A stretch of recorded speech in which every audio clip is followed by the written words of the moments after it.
Are you wired for change?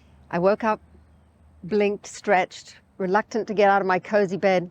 Funny how that's always in my stories. My little dachshunds didn't help. They were snuggled up so close to me, I pretty much slept in a straitjacket all night.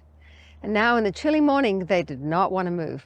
Truth be known, neither did I. Not because I didn't want to face the day, more because it just felt so warm and wonderful. But I remembered my life's mission, and no matter what it is, the first step is getting out of bed. So as I was brushing my teeth and getting ready for the day, I was listening to the Happy Pair podcast, one of my favorites. And today it featured Ian Robertson, the Emeritus Professor of Psychology at Trinity College in Dublin, who is widely recognized as one of the world's leading researchers in neuropsychology. I wasn't specifically studying, just listening while thinking about the day ahead. And then Dr. Robertson said these words, and they stopped me in mid-toothbrushing tracks. He said, people have either a fixed or a change mindset.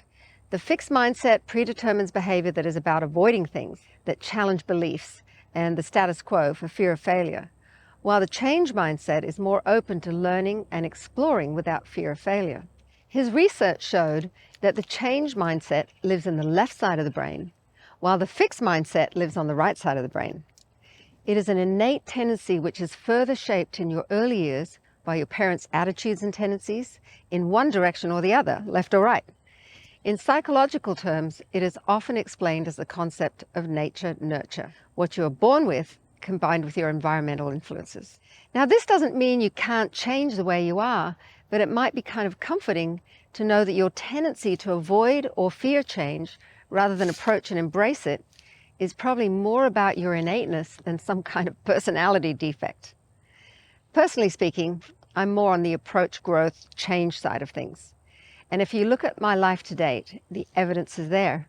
It is full of change. I was born in Singapore.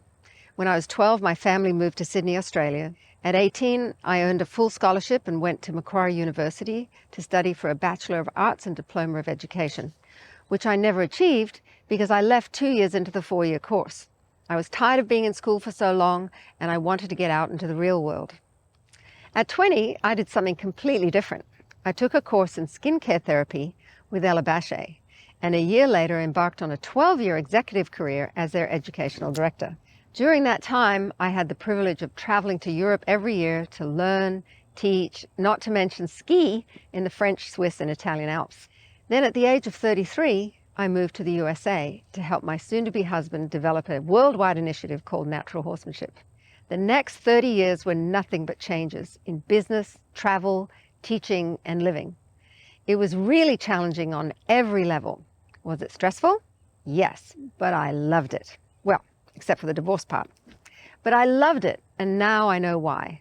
Because I am wired for change. So what are you wired for?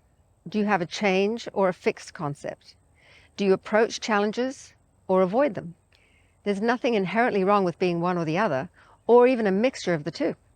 When you are clearly wired for one or the other, you'll find yourself drawn to a certain lifestyle, job, career, adventures, and make decisions that reflect your inborn nature.